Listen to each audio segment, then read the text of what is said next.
You're listening to The Ride to Work with Pastor Fred. Fuel for your faith before you clock in.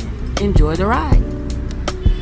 Good morning, everybody, and thank you so much for joining us this morning on The Ride to Work. We're dealing with toxic situations, side effects. We dealt with toxic relief yesterday, should I say, and before that we dealt with it sounded right, but man, was it wrong. And before that we dealt with somewhere along the lines of it helped me, but it also hurt me too. Talking about side effects this week. And this morning we're going to stay in that same vein because some of us have gotten addicted to the wrong answer. And this is what we're talking about this morning, being addicted to the wrong answer. We're still in the side effects series, and we're talking about something that doesn't look like addiction on the surface. That's what we're dealing with this morning. But what happens is it shows up in your patterns. Yes, it does. It shows up in your decisions, in your relationships, shows up in your cycles. And that's why we're titling today's episode Addicted to the Wrong Answer. Because if we're honest, if we're truthful with ourselves, some of us don't just make mistakes, we return to them. That's what we do. We revisit what we said we were done with. You've ever done that? Come on, I'm talking to somebody out there. We're done with it. I'm through with it. It's over with. I can't move like this anymore. I can't operate like this anymore. But we go right back to what we already proved didn't work or doesn't work. And it's not because we don't know better. I mean, I can't give you no excuse right now. It's just because it's familiar. That's why it's familiar. And I've heard that quite often. I've heard that, and I've even heard it sometimes in a personal level, in a personal situation. You know, you ask, why did you do this? Why did you mess this up? Why did you disrupt things to this magnitude? Whether it be in friendships, whether it be in relationships, and the answer was because it was familiar. And you see, familiarity can feel like security, even when it's slowly sabotaging you. Please hear me and hear me well. Familiarity can fool you. I mean, we're going to start right there because that's where the trap is set. That's where it's set. Familiarity has a way of getting you to lower your guard. You don't question it anymore. You don't examine it anymore. You don't pray about it like you used to. Because you've seen it before. You've done it before. You've survived it before. So now you assume if it didn't destroy me last time, it must not be that bad.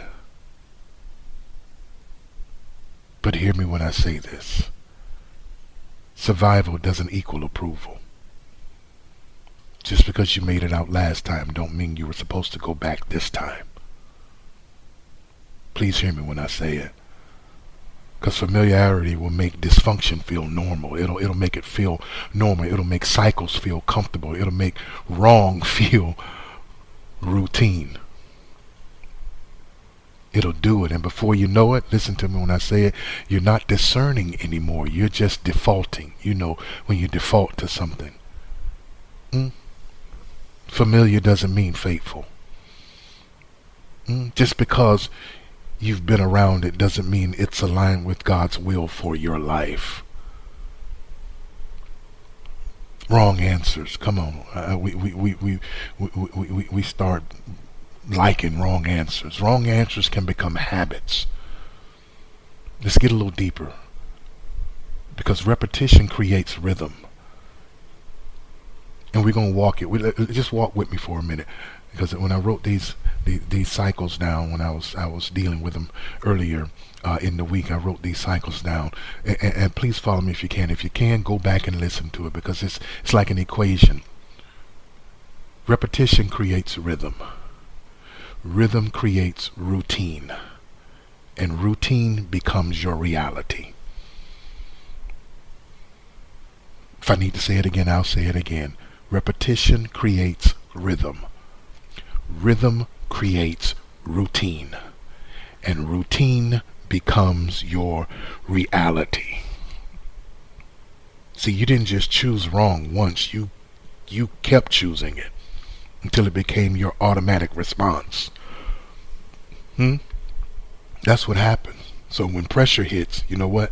You go back to it. When you feel lonely, you go back to it. When things get uncertain, you reach for what's predictable, even if it's destructive, even if you know it's not good for you.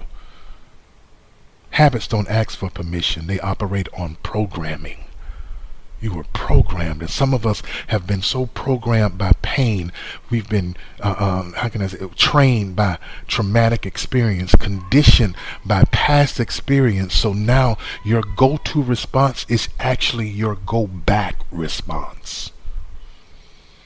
That's what it is. The scary part about that, look, you stop recognizing it as wrong because you become consistent with it. It's consistent now. What you tolerate is what you train yourself to trust. And if you keep allowing it, eventually you'll start leaning on it. You'll start looking for it. You'll start relying on it. But God will interrupt your patterns. Now, I need to tell you that. I got to give you some good news. God, He'll interrupt your patterns even when it doesn't feel good, because God loves you too much to let you stay trapped in cycles. He does. So what does He do? He interrupts. He interrupts. He shuts doors you were trying to reopen. He'll remove people you were trying to hold on to. He'll disrupt routines you were trying to maintain. That's what He'll do. He'll interrupt. And it won't always feel like favor in the moment. Sometimes it'll feel like frustration. It'll feel like inconvenience. It even feel like loss, but it's actually protection. Hear me when I say it. It's protection. Because God sees what you're returning to, and He knows where it leads. You ought to be thankful you have a God that loves you like that. He steps in, not to punish you, but to prevent you. Divine interruptions is often disguised as an inconvenience. Yeah, you get upset, you get disgruntled because you want what you want. That delay, that door closing, that disconnect, that really might not be rejection. It might be redirection. So you got to give a new response. That's what needs to happen. Breaking the addiction requires a new response. You cannot be addicted to the wrong answers. Here's the responsibility on your end. Because watch this, God can interrupt you all day, but if you don't change your response, you'll reveal what He just broke. You got to change your response. You got to break free from wrong answers, and that requires you to develop new reactions. When pressure comes, you can't go back to what's comfortable. When emotions rise, listen to me, you can't default to what's familiar. We'll all deal with uncertainty, but when it hits, you can't retreat to what's predictable. You've got to pause, you've got to process, and you've got to choose differently, even when it feels unnatural. Growth will always feel awkward before it feels normal, should I say. It'll always feel awkward before it feels normal to you. That's what growth is. You don't break cycles by intention. You break them by interruption and new decisions.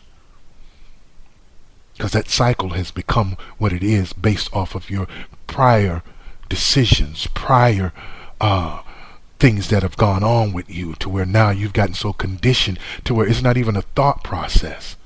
But to break that, it doesn't take intention.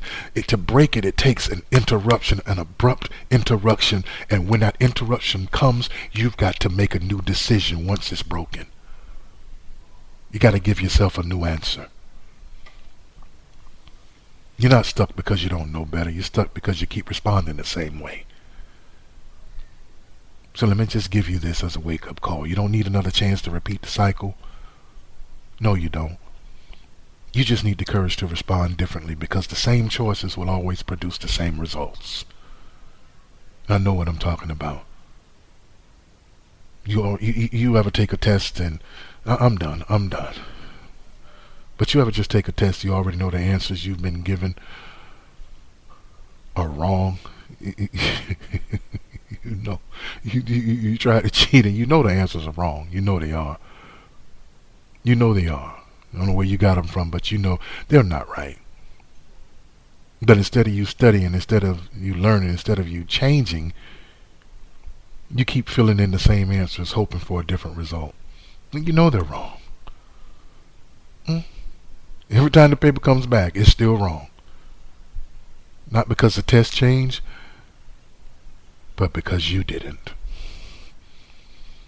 And I just want you to hear me when I say God is saying you're not failing because you don't know. Now, I don't know who this is for out there. You're failing because you just won't choose differently. Thank you so much for joining us. Look forward to riding with us again upon tomorrow. God bless you.